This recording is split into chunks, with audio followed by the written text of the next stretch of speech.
It's going. Okay, book exchange. Our whole team is supposed to come up, right? Yes. Book exchange team. Come on.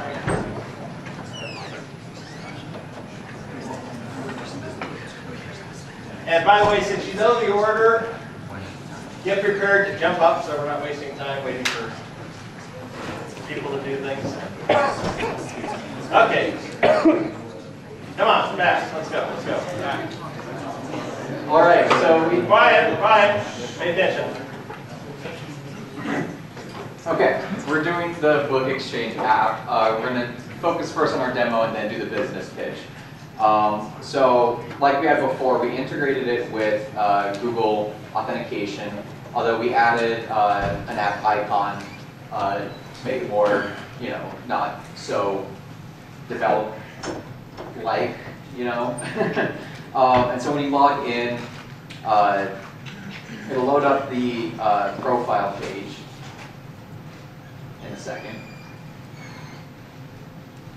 Yeah, and so how we want it to work is you have your contact information and you have your university. Our idea is that this will be applicable for many universities in the area. So the main reasoning is because UVU has a lot of books that we use and we have books that they use, but it also works for other BYU schools and stuff like that. So before we had it so that you can search for the books by title, by ISBN.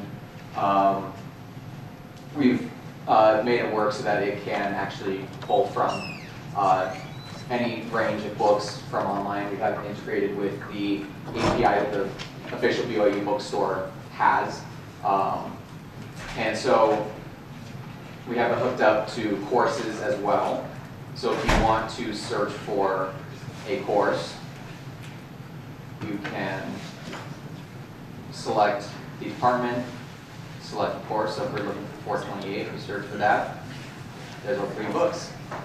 Then if you want to look more details about the book, there is the information from the bookstore and information from Amazon and other sources. So if we look at it from Ad Month, we have Amazon, Red Shelf, and Bookstore. And then we also have the authors that are selling it. And so let's go and you can sell the book and set the price that you want, whatever description you want. You can post it, and then it will show all of your posts, and if you look for it again, then it'll show up. And so that was basically the focus of our development in this phase since our last demo. But then Cyrus is going to give the business pitch and kind of where we're planning on going with this app. All right, so have any of you guys ever taken a class at BYU and you get there, first day of class, you have all your books with you, and the professor says, all right, so I know this book is listed, but you don't actually need to buy it. Has that happened to anyone here? It's happened to me before. So I've actually started not buying my books until I get to class and the teacher says, you will need this book for class. And then I check online to see if I can find it anywhere, like through O'Reilly Books or anything like that, before I buy it. Because I'm a poor college student, just like the rest of you, for Professor Webster. But he knows, he was there. So you're in class, the professor says, you need this book. Now, for us, we might all have our laptops there, but it might be a lot easier to just pull out your phone to grab the book. You're already in the class, you know what the class code is and everything like that. As we just saw, you can easily search by course number. It's a lot easier, potentially, to use the app to search for the book, so you don't have to pull out your laptop. Specifically because you can search by the course, you're in there, and then you can look for people that are selling the book, check Amazon at the same time. It's really convenient. Our goal is that we could get it integrated into the BYU app, so that it's not something that you have to download on top of all the other apps that you currently have. We're hoping to add to the functionality more so than just the BYU Book Exchange website. with the app, we might be able to store contact information as future steps that will allow you to post your information to be contacted. We might even be able to do a chat feature inside the app to allow you to communicate with the seller or to communicate as a buyer. Now another question for you guys, especially for those that have searched for BYU married housing. Have you ever gotten onto the Facebook page and you're trying to find a contract? And you're like, oh man, this would be really great. You go to contact the person and they're like, oh yeah, sorry, I sold a contract. Has that happened to anyone? Yeah, a couple of hands. It's the worst. You're like, just get rid of it so that I can actually find that people are still trying to sell. Another phase of implementation that we're hoping to do is automatically remove posts that have been up for a certain amount of time. So we figure you've either sold the book already or forgotten that you posted it. So this would allow you to quickly determine who is still actually selling the book, and also to make it really easy to get rid of the book. Okay, thank you.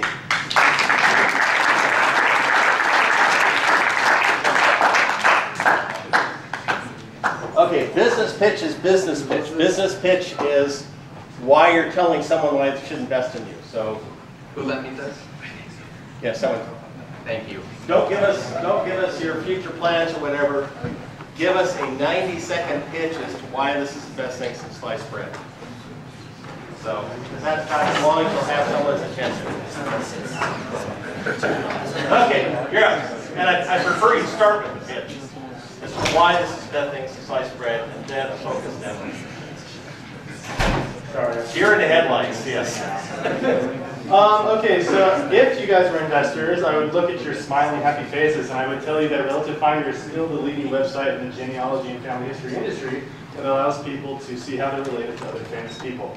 I have found one other site that does it, but in layman's terms, it sucks. So this is still the #1 site, and we're open for advertising, because that's what everybody loves now. So if you want to invest in the advertisement, and that's it. So yeah, so new Relative Finder, we're going to have it live in about 2 weeks or so, so keep your guys' ears posted. So go in, log in with Family Search, click the button, blah, blah, blah. And so then you're going to see the new interface, and then we've made everything much more user and old person friendly. Look at all the space right here for advertisement, right here at the top for banners. Come on guys, this is going to be a gold mine. Anyway, so one of the complaints that I personally had as being a person who works on Relative Finder is that all these old people keep asking for us, hey, can we add this person into this group, please? And they keep asking us permission. So we've created a requests page so that people who own the individual groups can do it for themselves, thereby making them feel more involved. Also, look, ad space. Also, much more fun UI for when you're trying to do, nice. So when you're trying to deal with Chris, when you're trying to deal with groups. So if we go to an own group, we can view the group, and if I accidentally spelled as wrong, I can go in and I can change it, and I can make it say as instead. Look, ad space on the sides.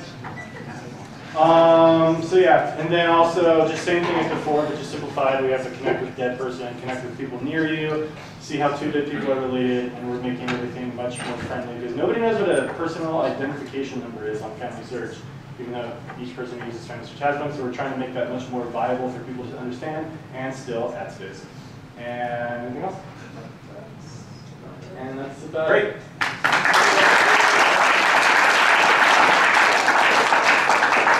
Space mistake. Oh.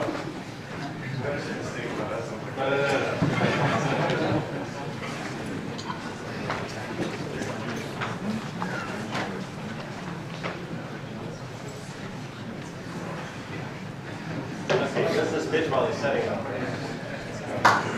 There's not much to explain about a game. Games are fun, and every game is fun for a different reason. Our game is unique because it's built with no game engines. We actually kind of made a little game engine from pure JavaScript, with such things as viewport, easily added AIs, and awesome little sounds and images that are easily added to the game.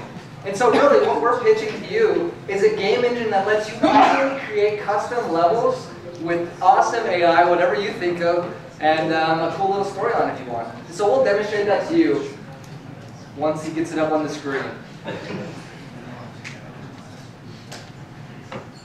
Well, we couldn't have done it without these beautiful engineers here. These stuff like AI, the viewport, the physics, sound. All right, so we've seen this before. It's got this little intro, and we can skip this, go to our main menu, and we've got a little and stuff. You can also die. Basically, the purpose of the game is to go around and pick up these little radioactive moon rocks, and then use them to open these doors, which are locked at first. If you stand on the door, it never stops beeping. It's a feature. It's just adding motivation to those space rocks. And if you notice up in the right-hand corner, a realistic bullet thing. That was me. Yeah, state-of-the-art heads-up display. You've got a little icon that shows whether or not you've got the moon rocks. You see it's green, so we can go into the next. And then you can go into the next level. Love the fun. Yeah. We've got different audio tracks for each level. Some levels are unbeatable. So we'll just collect the rocks on this level, and then we'll see a victory screen at the end of the level. And like we said, making these levels as easy as 1, 2, 2D array.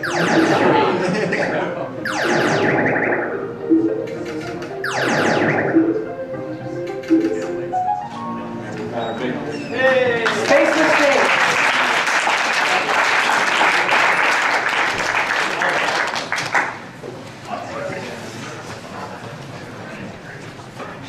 Come on, expert. Move along, move along.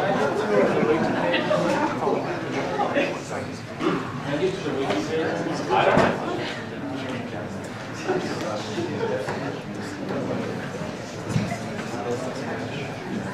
Yeah, switch your meat. Sure. From the cable to the panel.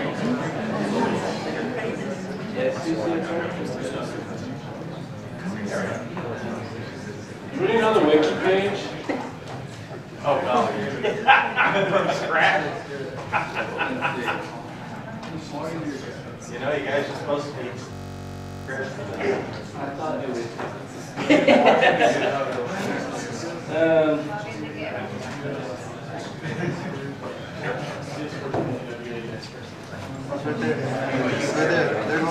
Third one? That is? Oh, that's not the wiki.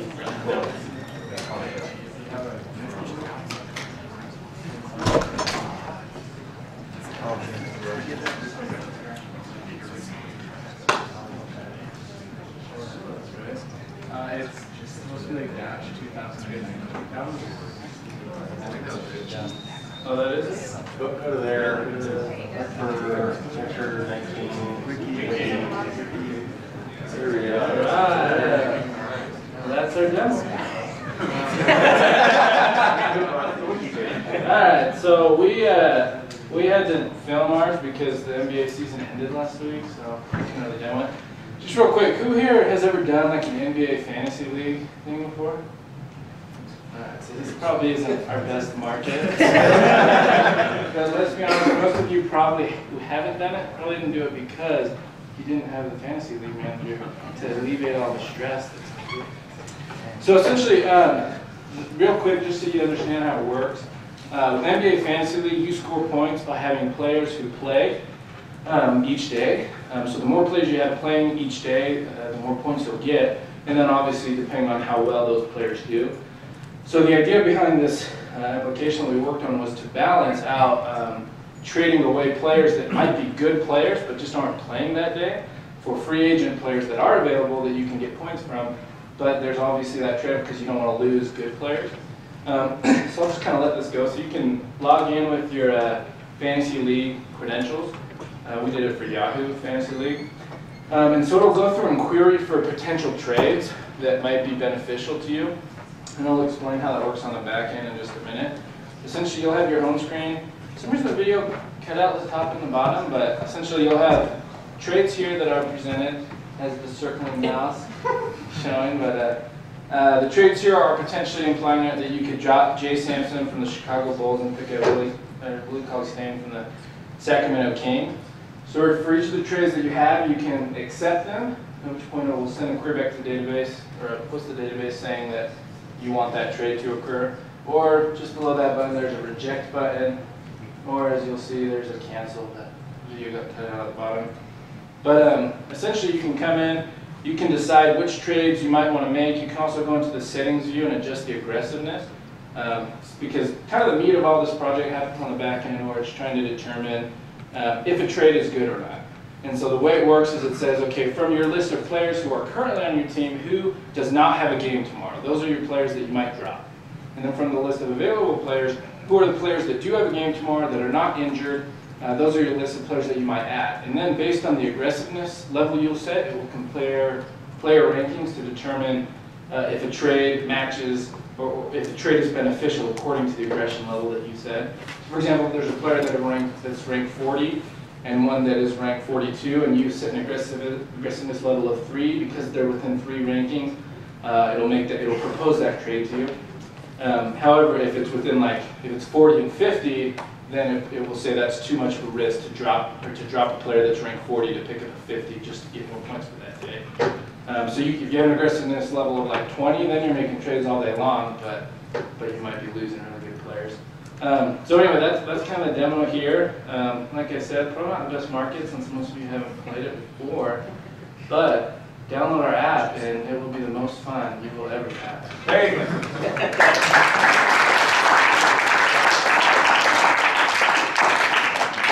Okay, early bird. Switch over to HTML.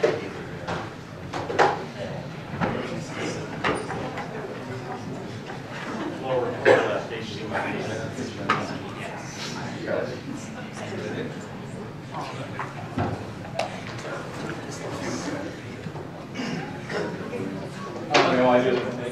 Okay, business, yes. All right. Please try to do the business pitch while you're setting up. Okay, of course. So Early Bird, we mentioned this last time, but Early Bird was designed with heavy inspiration from games like Mario 64 and Spyro. But what we decided to set us apart was the idea of, rather than having these massive open worlds, we'd have quick, snappy levels that you could easily expand upon in the future. This could be in the forms of DLC level packs. Additionally, one other thing we thought of, because the idea is that we would release this game actually free on some market, and then create crazy level packs that people could purchase in order to expand their gameplay. Not my favorite business model, but it is effective. Additionally, yeah, you guys probably all recognize the music right now. The other thing that we thought we would also do in terms of monetization is different cosmetic effects, like skins for our main character, Bird the Bird. But now we'll get into our demo to show you guys what we got. So we added that start menu, first of all. You can go right in. Make sure it's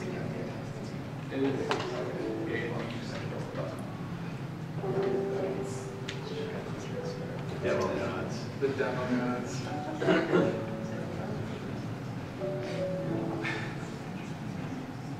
There we go. There we go. All right. So this is a tutorial level. You can double jump and glide, and the gliding animation is new since our last demo. And then you just go collect all the worms. And it has all the little signs to teach me how to do everything. So yeah, I made the bird model and all of his little animations. So this is Bird the Bird. Yeah. also added buttons for going back to the menu and exiting the game.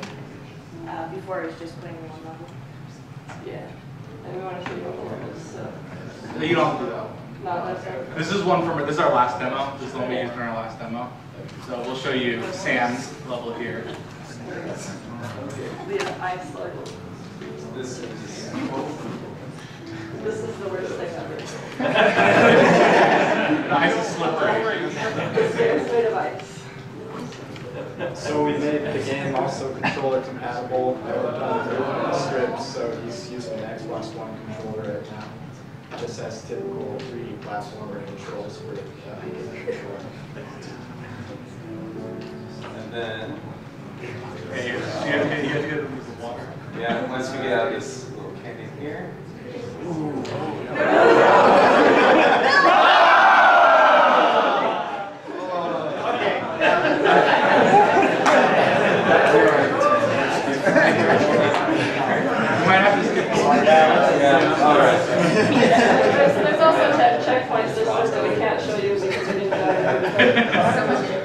There's checkpoints. Like fall in water. If you die, you respawn at the checkpoints, which are the worst. Great. Thanks.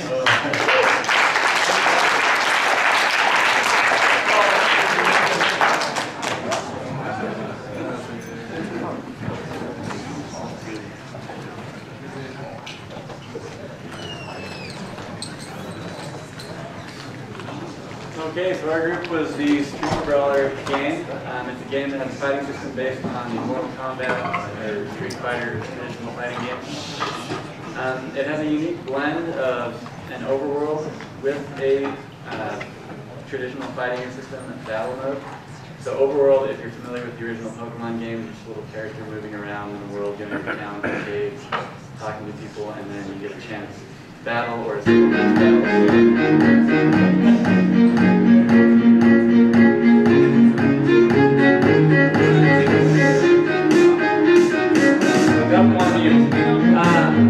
So, rather than being a turn-based battle system,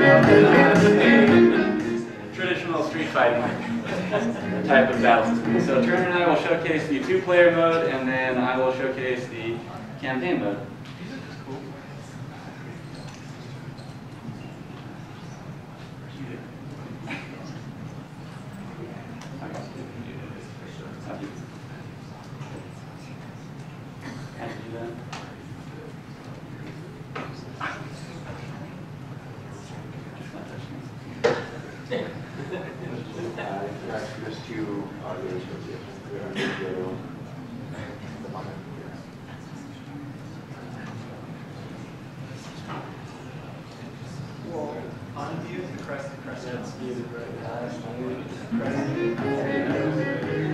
Alright, here we go.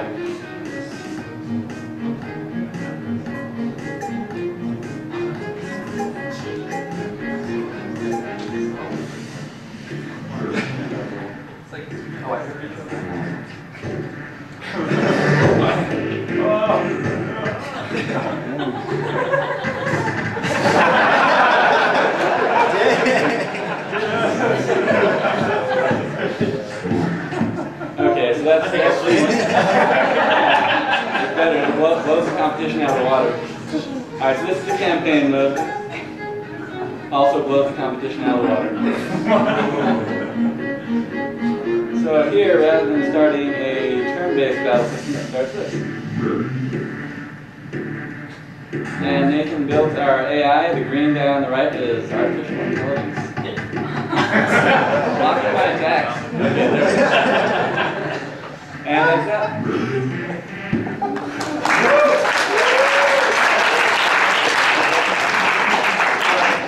Okay, Mayhem.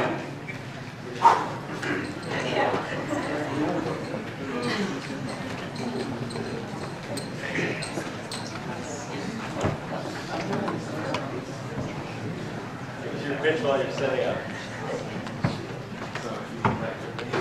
Cool. I was going to say, I actually don't have an Xbox. But yes, I can. I know how to manage buttons. Yeah, that'll do.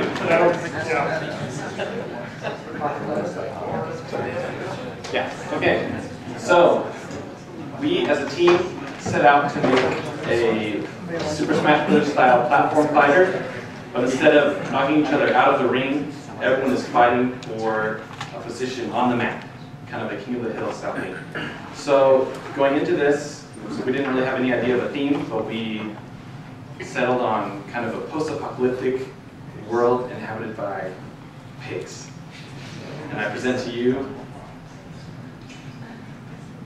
This is Creeple the Angry Birds, right? Play the sound. Oh no.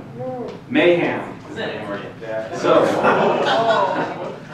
we can support many players, and each player can jump, you can shoot a fireball, you can punch, and dash. And you see everyone's fighting over this circle here, and if you stand in it, you get points.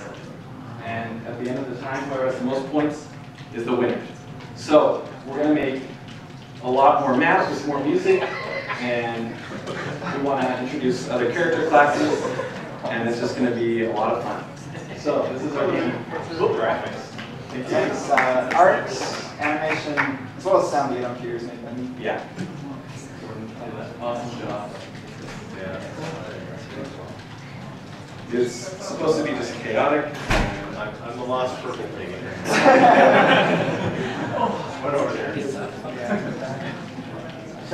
All right, well, that's it.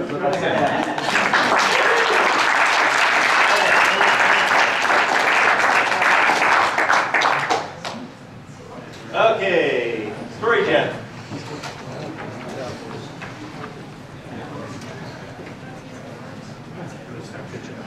Sure. So this is our story generator that we made. We plan this to be a DM assist tool for people that play Dungeons and Dragons, but it can really be flexible for use for anything. The idea is that it'll just generate kind of whatever you want, stories, quests, it's flexible. And if you are a veteran, already know what you're doing, then it can be used for inspiration. If you have no idea what you're doing, it can give you a place to start. And Ben's going to explain how it works. Yeah, so basically what we did was we made a language that lets someone say what type of things that they want to generate. Basically, it's just token expansion. So here you got token definitions, and then you just declare different tokens and different phrases. Hold on one second. Cool. Here on the right side, you can see that we have an example for like a quest giver with different labels and different tokens that make up that quest giver. And then on the left, you can see the quest giver, which is Sir Barzak. And he has, it's a child, and he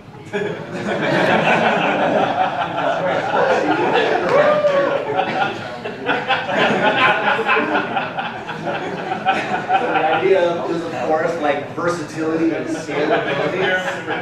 And so you can imagine like anything basically text-based we could generate with this, and linking tokens. You can have different attributes and skills and security has a mild sense of security.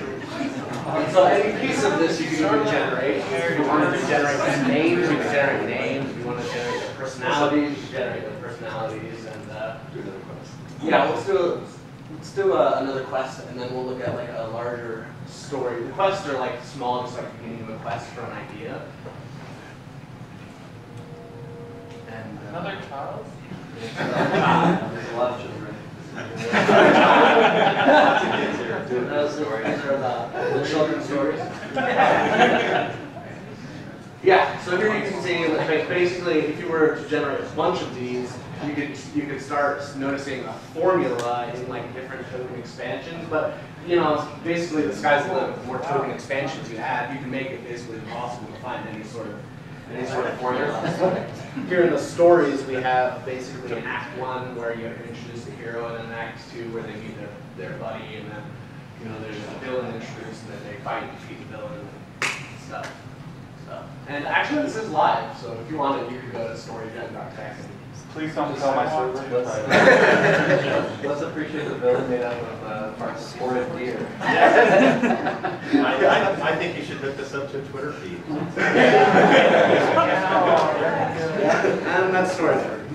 Great.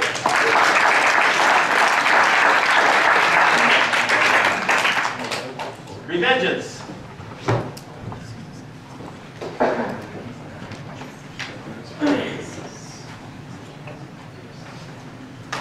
We have a retro-style 2D platformer video game, and our demo is going to focus on some gameplay part, but the overall story is that you're this knight in the woods, and these aliens come and steal your meat pie, and so you're going to get a bit. The main character is also a child. So a few things. We have added attacking and damage, so you can get hurt.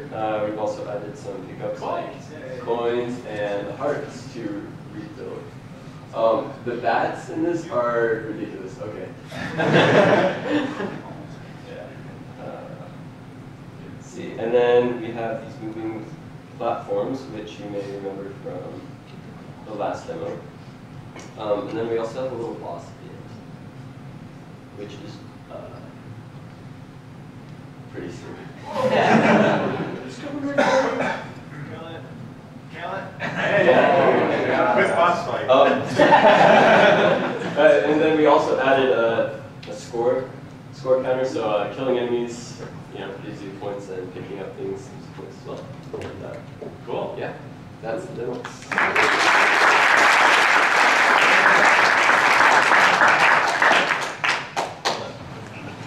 Okay, color scheme.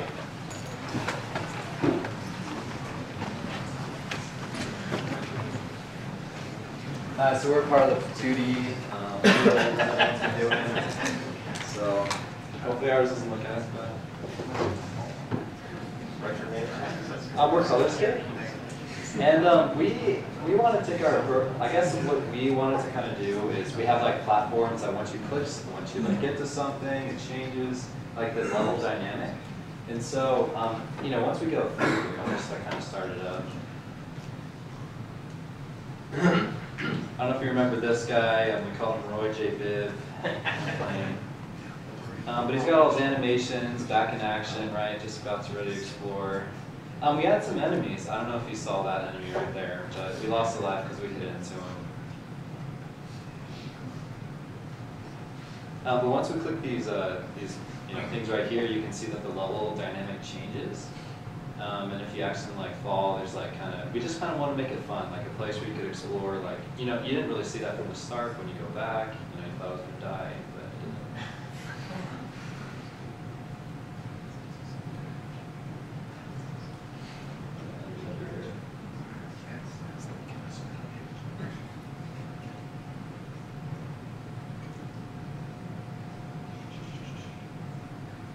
That's really tricky, so.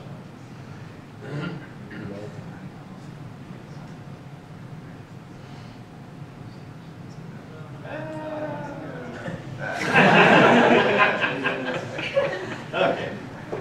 But if we were, I fell there, but if we were gonna go back and kind of look at everything, then you notice that oh, there's this green thing. Oh, we activate that green lever. What's down here? So it's just kind of the whole experience of what you. Thing.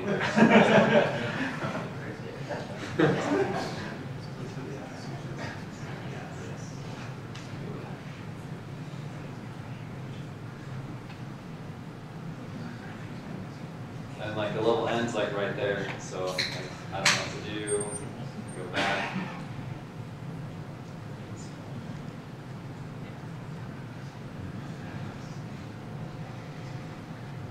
And then this is our boss level right here. We just kind of have a boss in the corner. It's pretty hard.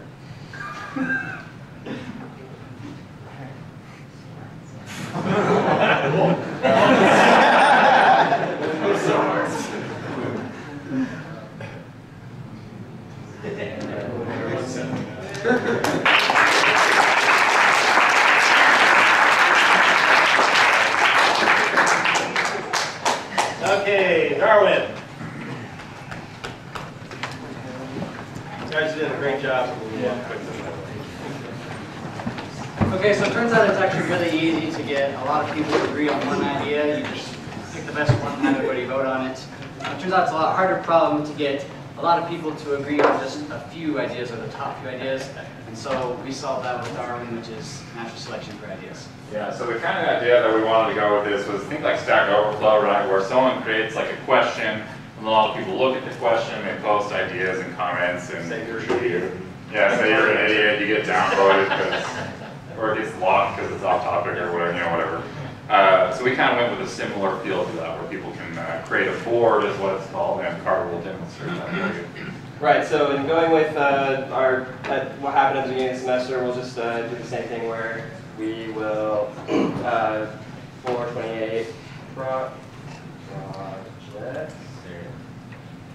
And so now I'm the admin of the board, and I can invite others to join the board. So I'll join it over here, and Hector will join it as well. And then we'll just start adding ideas. Colorscape. And so he threw up Darwin, and then what I'll do, if you want to add one more idea. Yeah. And then what I'll do is we'll just start a round of voting. So I'll say, every user gets, just one vote or whatever, however many votes we want to give them. Sweet. And so we'll start the voting. And then at the very end, the admin can say, okay, I want the idea is to have at least one vote, so we'll end the voting. So these ideas lasted, and then this idea was cut out. But I mean, I was really fond of the idea of Darwin, and so we can bring it back, and then we can just keep doing that, and just round it off until we come up with however many ideas you want to have. Okay.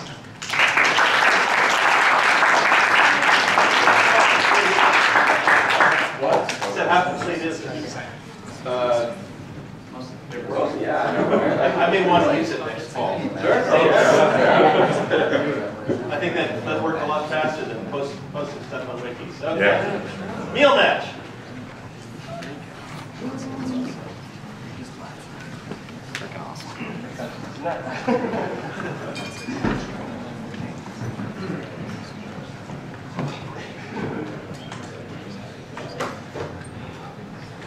Okay.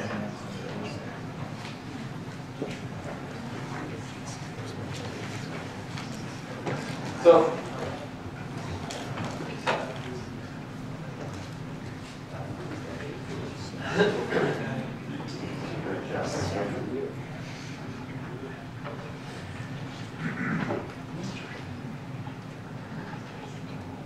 Okay.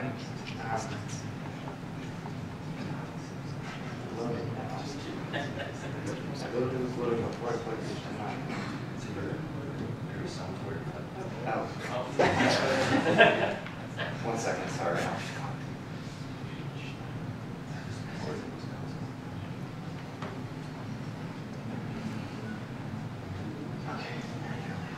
So, cooking is a common passion shared by a lot of people. And one of the reasons people love cooking is the ability to use their creativity and express their creativity to try new things. The problem is finding new recipes that you actually like and enjoy is pretty difficult. It's pretty much a shot in the dark at looking at recipe books or 100,000 mommy blogs about what the latest recipe is and how looking at BuzzFeed tasty videos on Instagram. It's really difficult, especially if you have any sort of dietary restrictions or limitations or anything like that. So what we've built is Meal Matcher, which is an app that allows you to create a profile, what we call a flavor profile, where you input your dietary restrictions, and it's effectively Tinder but for meals. So it allows you to swipe right or left on recipes that you either like or don't like and you want to try. And we track that. We can build your, we can understand better the type of meals that you like to eat and suggest more meals that fit in your profile. So to demo this,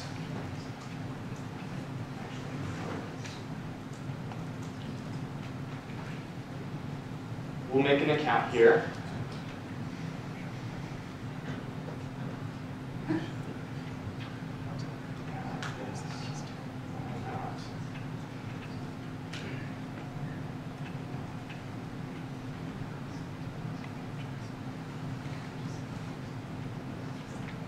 So when you make an account, you get to fill out a profile saying, okay, I'm vegetarian or vegan, and I want to be gluten-free as well. You can select a few allergies that you can limit out as well, and that way we'll be able to understand your dietary restrictions.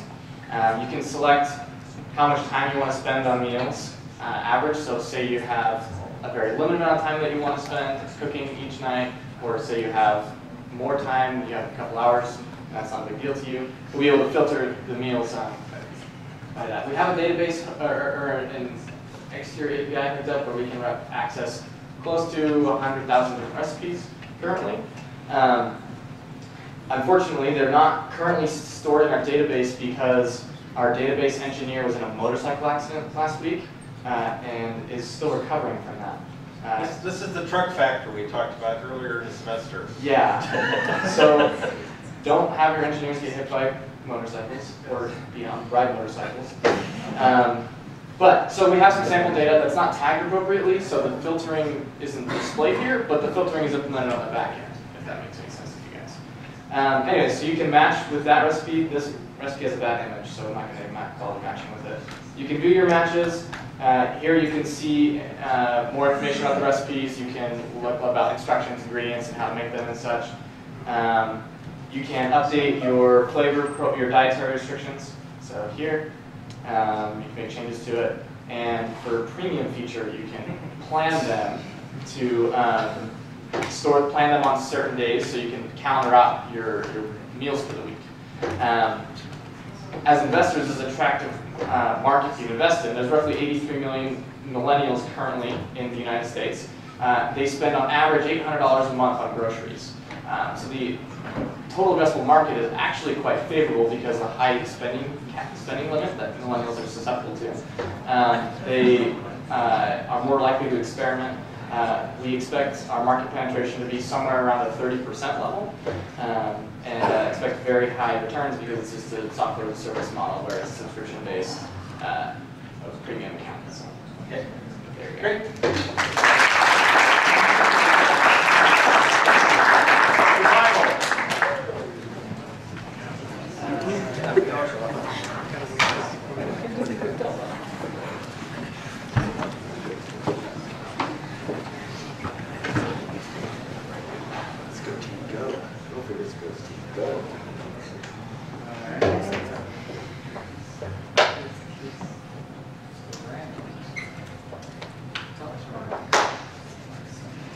In the words of Sid the Sloth, survival of the fittest. We bring to you today the next best strategy game and the future battle royale platform of the century. What happens is you will have an opportunity to create a new creature, and this creature will have to survive amidst various other opponents, and in the future, other players. And the goal is to see who can survive the longest, who is the fittest. Who will be Sid the Sloth, and who will be the next, no,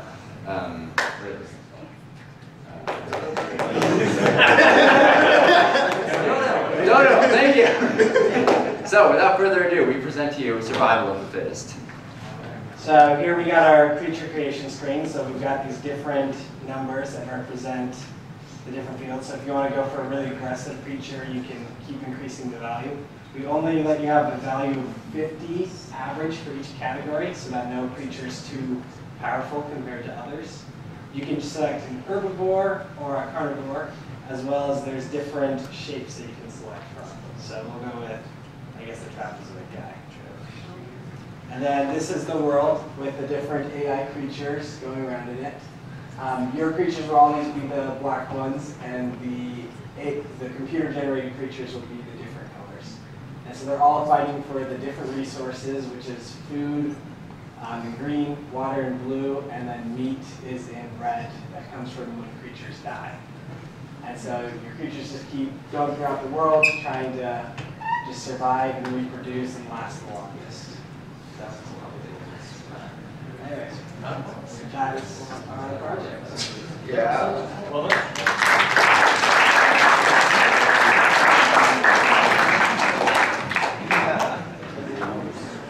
Up at Chaos 2.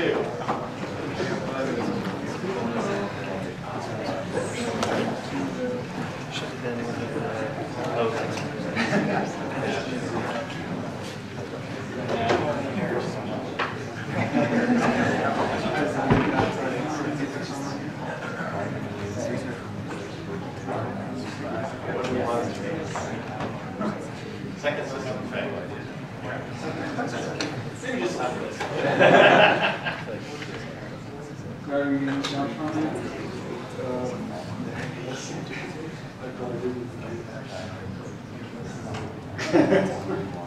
There we go. Alright. So, don't know why there's no sound coming out of the system, but...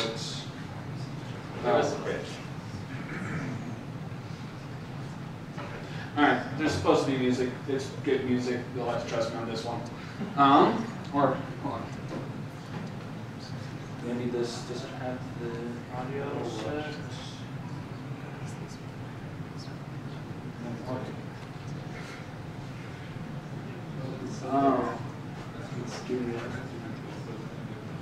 Okay, so basic idea behind this game, if I were to pitch it to an actual development company, this is a reverse stealth game, where instead of trying to hide from everybody's line of sight and making yourself as little known as possible, you're trying to talk to as many people as possible while making sure that you stay within the line of sight of your target.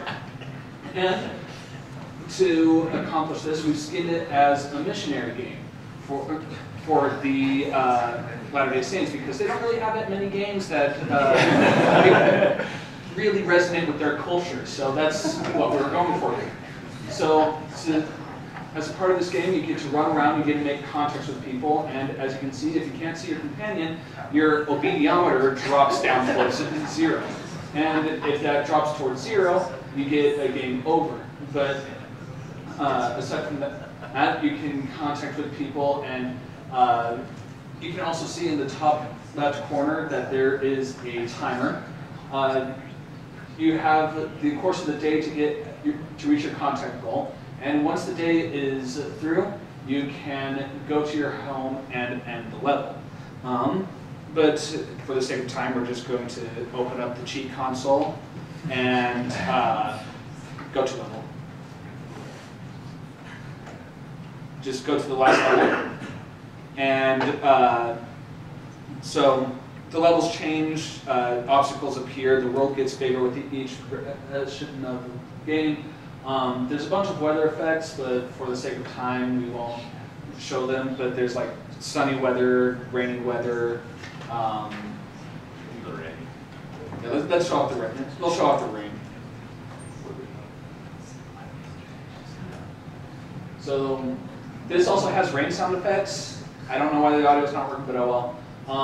So you get to do your contacts, and then you can insult people. It's not very good for your obediometer. It makes it drop permanently.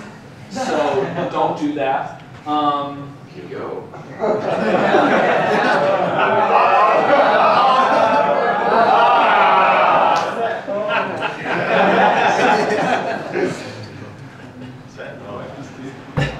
And then there's also a nice little shop over here where you can buy ice cream for your companion. Is out of your line of sight?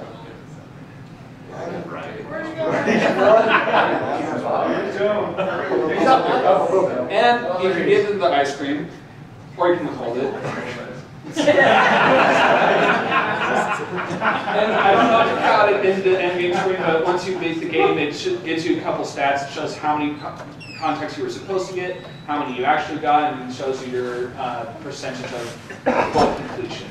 So that's essentially Copa Chaos. We all wrote this. We used a simple graphics library to write it all. So all of the functionality you see was written by us. I like the line of sight. Yeah, game that was a feature. That's very original. Thank you. Custom shaders to do that. Yep. Both the indication of line of sight, having people disappear as soon as they're on the line of sight. So yeah.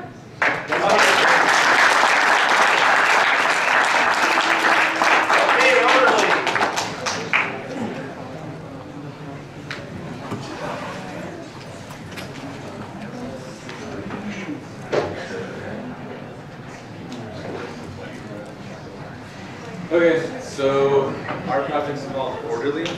Basically, the purpose of this project is they're solving a problem. So the problem is that point of sale systems, the systems that restaurants use to put in orders, don't have any communication with food delivery systems like DoorDash or things like that. So we created a intermediary between those two that can plug into multiple types of point-of-sale systems and multiple types of food delivery systems. So to start out with, we did it with DoorDash and a point-of-sale system called Crisp.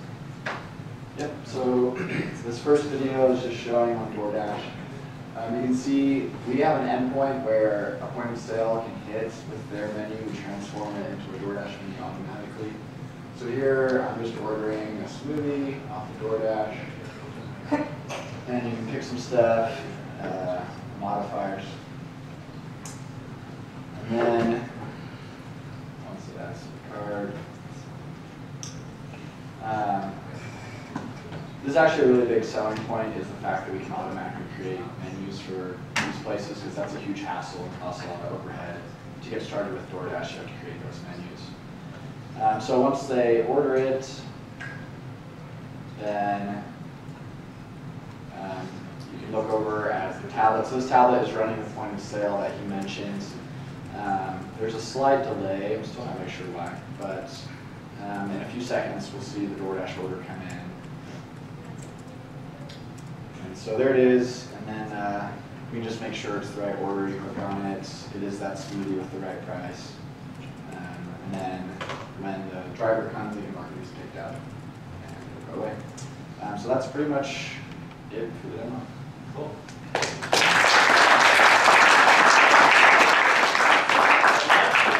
Unreal FPS.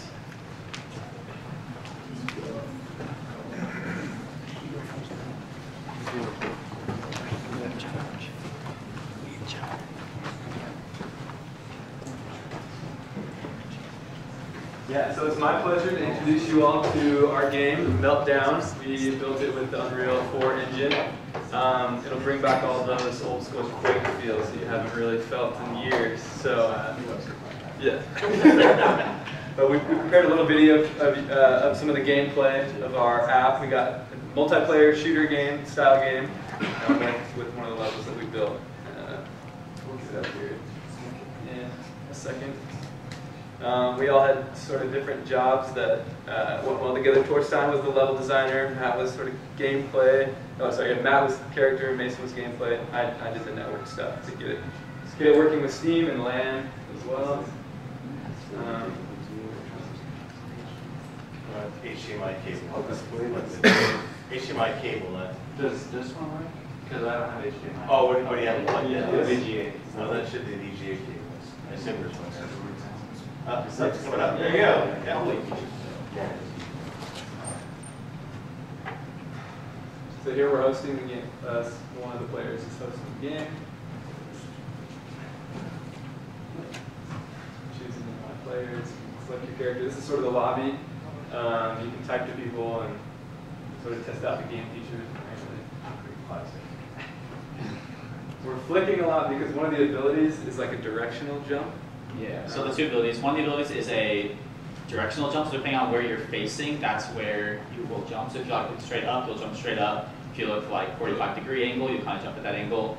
The other ability is a speed up, so it just like doubles your movement speed for like a couple seconds. And then both those have cooldowns that we keep track of. And so this is us loading into the game. There's us 3 players here. And the game is just very fast-paced, lots of jumping around, lots of like flicking mouse movements, so it's kind of chaotic. But we all have a lot of fun playing this game, so yeah, it's very chaotic. It's kind of like why it feels like Quake, because it's a very like fast-paced shooter that like bases a lot of gameplay on just like moving around really fast. So it's kind of what we were going for.